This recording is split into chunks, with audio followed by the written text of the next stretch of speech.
Like, I think I got the thing. I know my model's not there right now, but I get that loaded. But like, is the stream actually live again? Or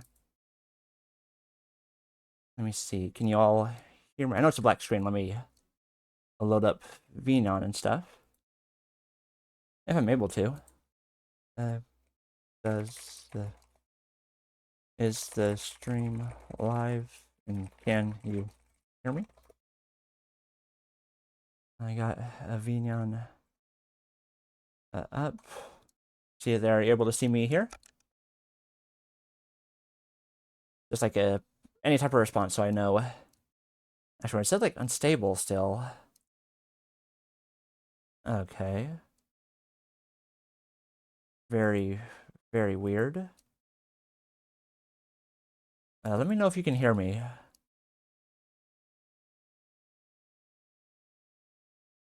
Or let me only see Konata the XP. Hold on, let me put on like this. Wrong part. This. Are you able to see me like here on the beach part, or is this still just like the Konata? Like, let me. Does it show me now? Can you hear me? Doing like the typing in the chat too, in case. Okay, cool. So sorry about that. It sounded like it's still unstable on the connection part, but like, alright, so sorry. I don't know what happened. I had like there was that like the evacuation thing for like somewhere far away. Maybe that was like maybe something hit like a internet wire for or internet like a tower thing for a second, and that like caused it to like disconnect here momentarily, something like that. Sorry about that. Like, that was very surprising. Hopefully everyone comes back for the few minutes. Okay, but that was weird. Let me move this back on here. It should be back open again. Alright, so sorry about that. Yeah, I guess there was like some evacuation thing for like tsunami stuff like far away, but like not here. So I don't know why I got the like the alert for it. Yeah, okay, so that's weird. So sorry about that. And sorry for Potato. I'm guessing she's like gone already. Like after the stream crashed. Both like the stream and the internet. So sorry about that. I'll check her out if you haven't yet. Very nice. She's drawing a zone picture currently. It's looking cool.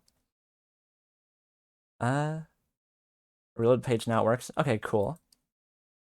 So it's like, alright, so I'll try and resume this, I guess. Oh, 1 second.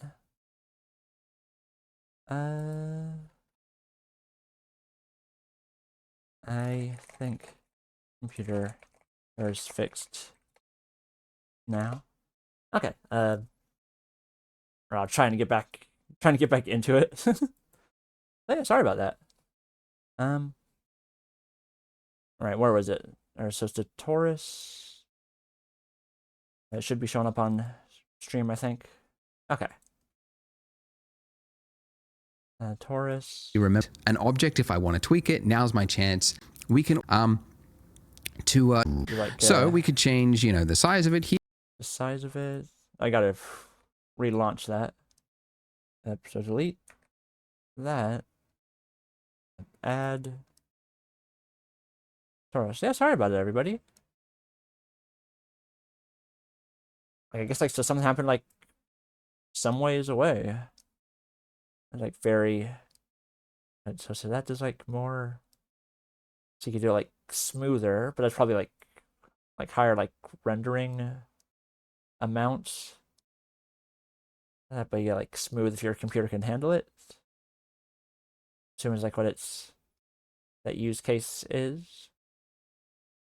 So that's at 115. Here, we can also change the resolution. I'll use the term resolution loosely. Okay, that's what I did. To make it higher or lower fidelity.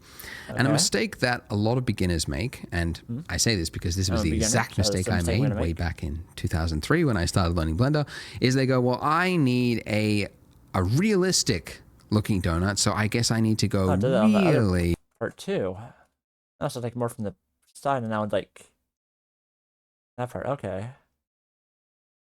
I see. That's the mistakes we're just talking about. So let me roll that back, see what high resolution. I remember my first project, one of my first projects was for a high school film project, and I wanted to have a close-up of a face. Didn't realize faces were going to be difficult, but I went really high poly, and then it was just an absolute nightmare to work with. So the reason you don't want this is that, for starters, things that are high poly are very slow to render, and they're very hard to work with if you want to tweak the shape of it. But also, as you learn and you grow with 3D, you'll discover that it is a lot easier to add resolution to something later on, but it is very difficult to take it away if you've already built it into it and you don't need it. So, long way to say, what we actually want is to have as few polys, these are called polys, as you can get away with. So I'm going to go with 32 major and 12 minor. Okay, that's 32 and 12. Okay. And don't worry that it looks all jagged, because we will fix that in a moment. Now, not really that difficult actually. Like which part? Like to adding the more resolution stuff later, or trying to do edits with it after that? Now, the major and minor, this is really up to you. Or removing the resolution. Ah, okay. But I find you can just remesh. I don't even know what the mesh is, so I don't know what remesh is yet. find that something that looks looks kind of chunky, like a fat donut, just looks really delicious. So I'm going with something around about this size. Okay, and it's like 39 and 25. Okay. Let's like match it for this. Once I'm happy with this, once I'm ready to click off, I click off. The options are gone, and this is it. This is the donut that I am now working with. So how do we make this look higher resolution, less jagged? Well, one way is to use smooth shading. So if you right-click with your object selected, go to Shade Smooth. Okay. Click on that. Right, Shade Smooth. Okay. Looking nice. And look at that. This is immediately better. Without getting too technical, this is kind of a fakery. It's sort of like the shader is telling the renderer that this is a really high poly dense mesh when it really isn't. It's just basically kind of like averaging out faces. And anyway, it's very technical, but basically means it's not going to add anything to your render time, but it's going to look smoother. And so this is generally what you want for something that is smooth and organic looking like we want. If you were rendering like architectural or like hard surfaces, like later on we're going to put this on a counter, then the object would obviously want to be flat. But in our case, we're just going to use Shade Smooth. But you might notice that looking at this, especially if you go side on, that you've got this sort of jagged shape around here, right? So the silhouette is really breaking that illusion that this is a high poly or a smooth looking donut. But thankfully, rather than adding all of that complex density into the mesh itself and then making it hard to remove later on, there is another way through modifiers. So if we go over here to our properties, right, this very confusing, lots of option looking properties, click on the wrench. And the wrench, okay. The wrench, got it. This is the section called modifiers. And this is one of those object-dependent things. So if you've got your camera selected, you won't see it. So it's only when you've got actual meshes that you might see this modifier here. So it's much easier to explain if we just add one. So up here, add modifier, and you got a range of options here that can do a whole number of things. The one that we're looking for is underneath generate, and it is called subdivision surface. And it generate subdivision surface. Okay. It is a really common modifier that you use all the time. In fact, it's so common, it's actually, you can just immediately add it to any object just by hitting Control-1. But don't do that because we've already got it. So there. Now, some of you might have just discovered that your donut has disappeared. If that is the case, mine. Okay, no, mine is still there.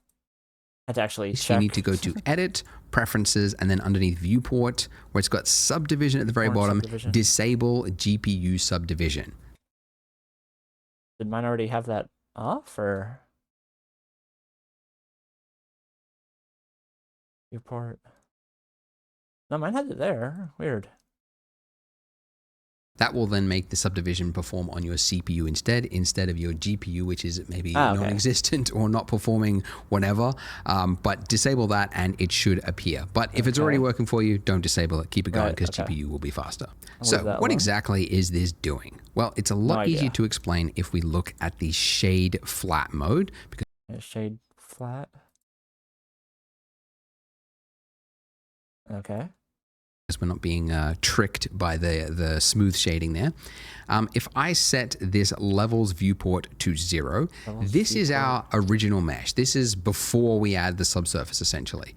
When we increase this, you can see that it is adding resolution to our mesh. And the more I increase this viewport levels here, the finer and finer that detail becomes. So to explain it, because this is such a very, very common modifier, it's kind of important to understand how it's working.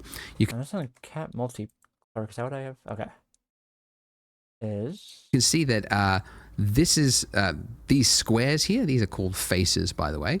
And for each one of these faces here, as I add a level, you can see it's becoming 4 faces. Okay, 4 faces. Right. Okay. One sec. Not yet. I reckon. Right.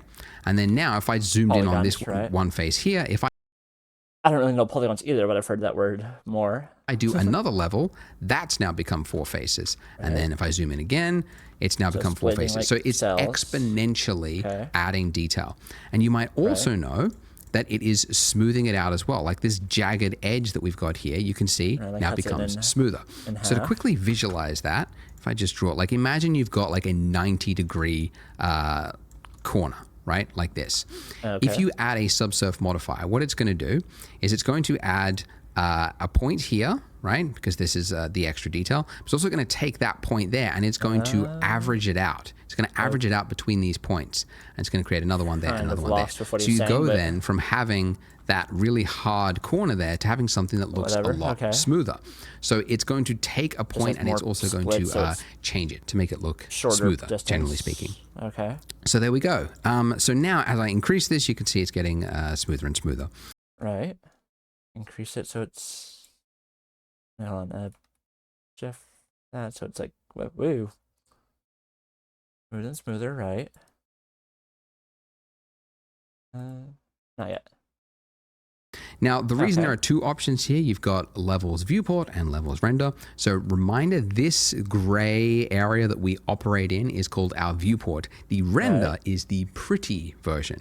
So as an example, you could see if I just turned it off for the viewport, it looks very jagged. But then for my render, if I increase that to 3, if I do my render, which you could go up there, and render image, or remember the hotkey, F12, you can see that that donut is now smooth.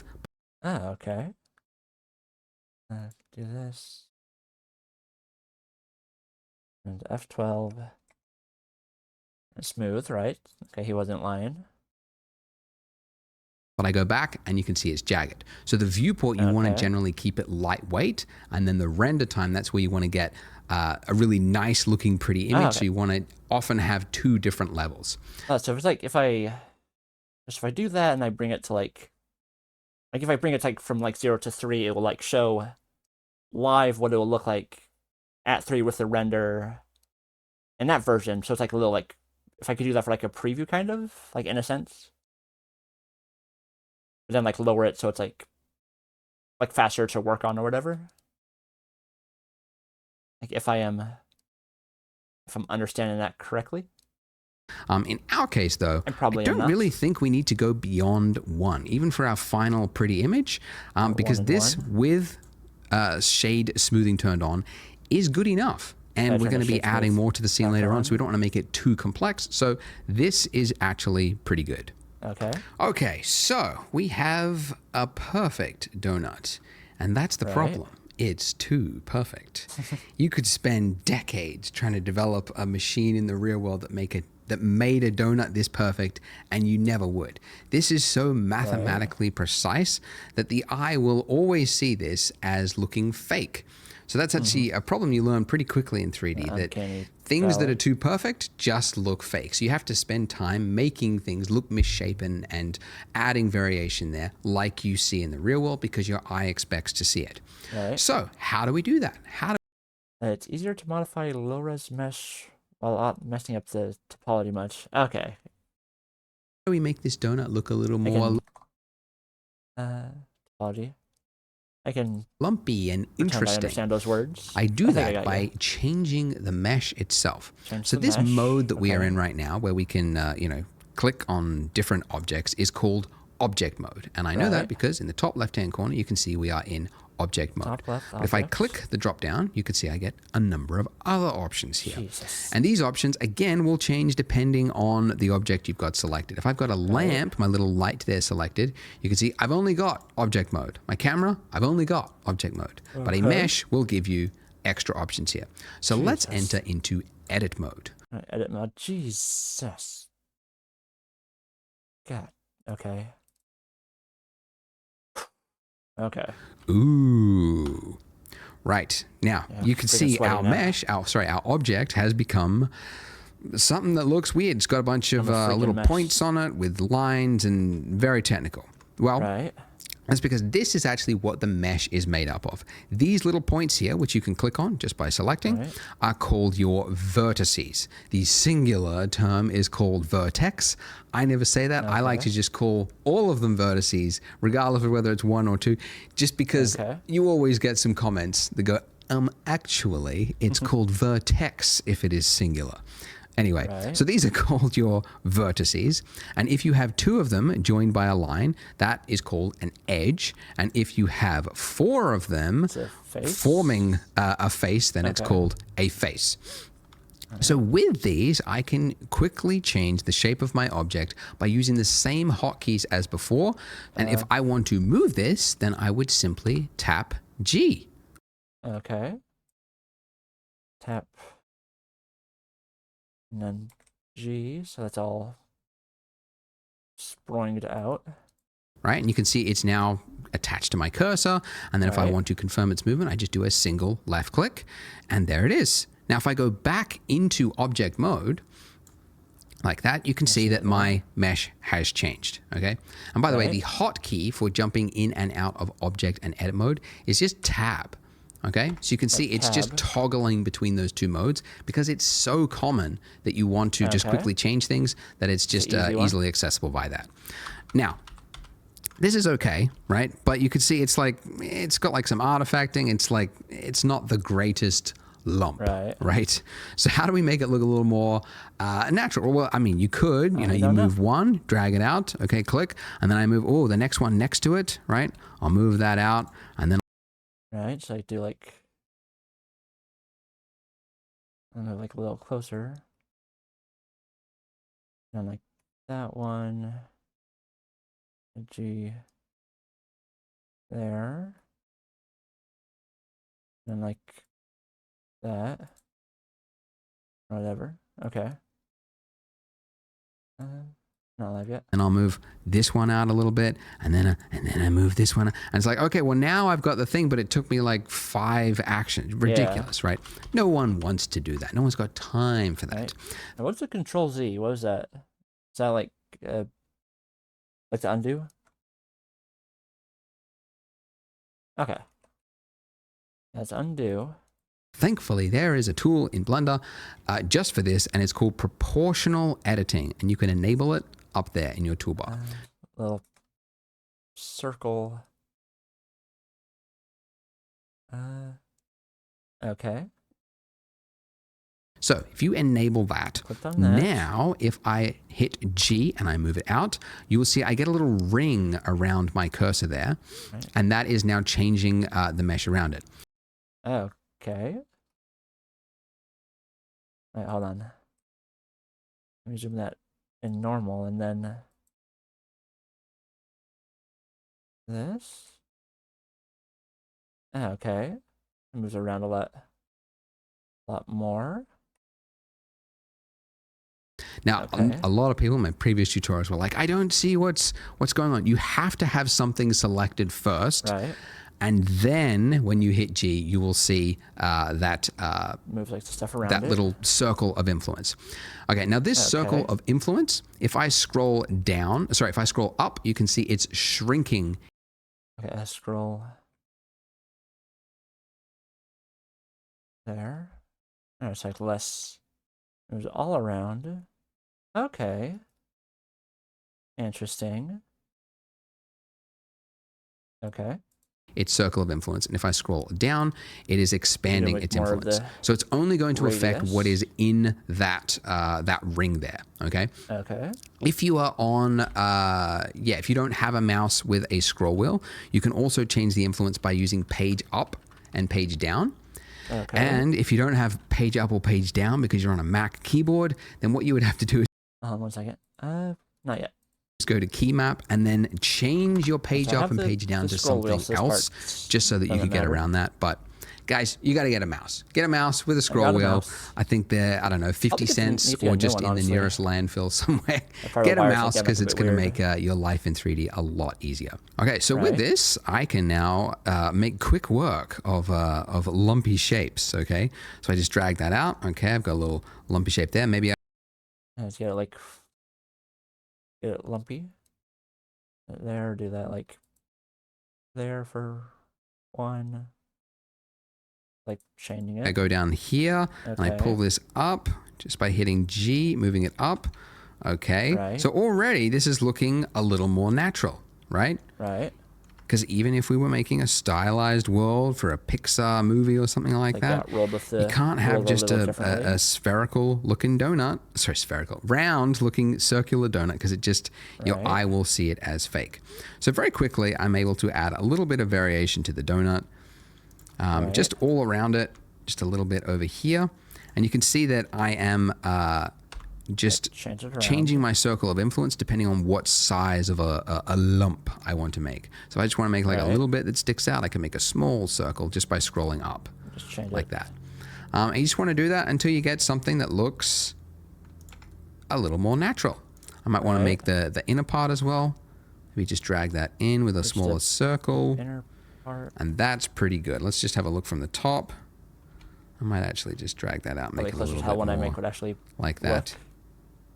But there you go. That's Okay. pretty good for a donut. It's still kind of simple. It's not too detailed, but it's Right. got just enough variation in it that it's more interesting to look at. Right. Oh, one more thing, forgot to mention. Go back into edit mode with tab. Donuts, with when they're tab. sitting in the little vat thing, right? They're only like half submerged, so then they have to be flipped. But it means that the Right. bit that's nearest to the surface is getting less heat. So essentially, what I'm saying is the bit that's around the donut, the circumference of it, is usually a little bit flatter. So donuts aren't like perfectly round all the way Right. around. They're usually a little bit flatter. So what I want to do is I want to select these vertices along here, and then I want to shrink them. Now I could It'll go around one by one like this, shrink, okay. which is actually what I used to do when I was learning Blender pre-YouTube days, and there was no tutorials. What I would do this Right. if I wanted to select this. Very tedious. Silly, because there's a function, a tool for that be that, the- and it is edge select. So if you hold down Alt on your keyboard and then do a Alt. single left click on not the points, but on the edge, right, this little line here, Point, but the edge. Okay. Alt point, but the edge. Oh, okay. Those are all the ones on like that layer. One sec. Not yet. Okay. You can see it's selected all the way around. So it's anything that's connected along that line is now selected. So if I want to shrink this, right, what would I do? Well, I mean, yeah, you could like move it around, right? We want to shrink it. We want to change the scale of it. So we would use the hotkey S for scale. So S, and I'm going to scale that in. And I actually don't want proportional editing. So I'm going to turn that off and now scale in. So turn off the proportional and S scale in. I don't know if that's quite right. And just make it a little bit flatter. And there you go. See, it just feels a little bit more natural, doesn't it? Looks a little bit closer to what a donut looks like. And by the way, don't worry if yours doesn't look exactly like this, like your lump is a little bit off. Like some people get a little bit too precious with the tutorial. Like, I got to match exactly everything I do. Like I'm just working on the fly as well. So just make what you think looks good. Maybe you think this is not misshapen enough and you want to add more, go for it, because it might actually turn out better than what mine is. Now, before we move to the next part, how to save. How to save. Blender, very, very easy. You just go save as, and you just get one file. It's called .blend. Very literal file extension. Really pushing the limits of what a file extension can be. That's almost a word, Blender. Anyway, .blend, and that's it. And then next time you open it up, it's exactly like it. It's not like ZBrush where you got like 4 or 5 different ways to save a project or an object or a tool or a... Hate ZBrush. Okay, that's how you save. Now, also, finally, I would say if you need help, because I know if you're stuck and then you leave a YouTube comment, you might not get a reply. If you want immediate help, I've got a Discord, so I'll put the link below. So there's like a little channel in there where you can just ask for specific donut help. So if you're having issues, feel free to jump into that. And also, guys, don't beat yourself up. Like 3D is definitely has like a steep-ish learning curve. So you're in that steep slope right now. And it's really common. Like a lot of this stuff is very foreign. 3D is very unique. It's very different to a lot of 2D tools. But don't give up. Like it's definitely achievable to learn and self-learn at home. You don't have to go to school. You don't have to pay for it.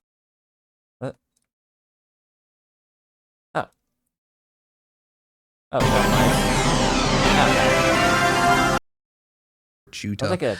It's really easy to get help online nowadays. So do make use of that Discord. Post comments as well in the YouTube comments if you want to. But I hope you stay with it. So if you're ready to jump to the next part after you've saved your blend file, go ahead, click here, and I will see you there. Okay. And I see that zone is now live. So let me shift this on over, if it'll let me. Okay. All right. So thanks for all coming by and watching me get a headache live on stream. All right. So yeah, I'll be keeping up on that and trying to I'll try to understand it more. But it's definitely, like, very, very, very much. And again, like, sorry for that weird, like, internet error for, like, the moments there. I guess there's, like, some, like, if actually anything, like, tsunami, like, many miles away, so I guess I did, like, something with the, like, the internet, I suppose. I have no real knowledge why. Yeah, so sorry about that. Like, it seems like it's normal now. Oh yeah, so I'll go to the ending screen now, because, like, I timed it out. So I will be on a break for a while. Until, like, either next Thursday or next Saturday. Depends, like, how long it takes to finish all the... Like, all, like, the, like, moving, like, all of the past VODs and stuff onto the storage, taking care of, like, other, like, model stuff, catching up on a ton of stuff I've been, like, haven't had time for. There's like a whole heck of a ton of stuff I gotta take care of. So like Saturday for sure, or pretty much for sure, I should be back.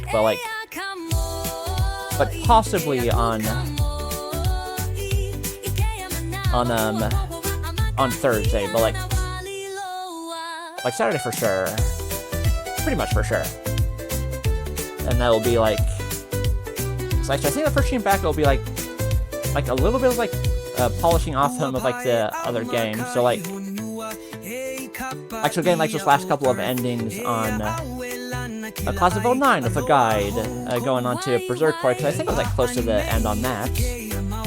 So we're finishing that, and then like after it, like Tuesdays, Thursdays, it would be like the dailies. So it'll be like slowly shifting back into like the standard schedule, but like your boy needs a bit of a break. I'm sure you can understand that. So yeah, still be raiding on over to Zone momentarily. We got like 20 seconds. It should be like right about as she like starts talking. And so we'll have fun on that, and I'll see you all next time. And I'll enjoy talking with all of you. So I'll see you there. I'll take a few seconds for the raid prepare. But yeah, thank you all for watching. I very much appreciate it. And I'll see you next time.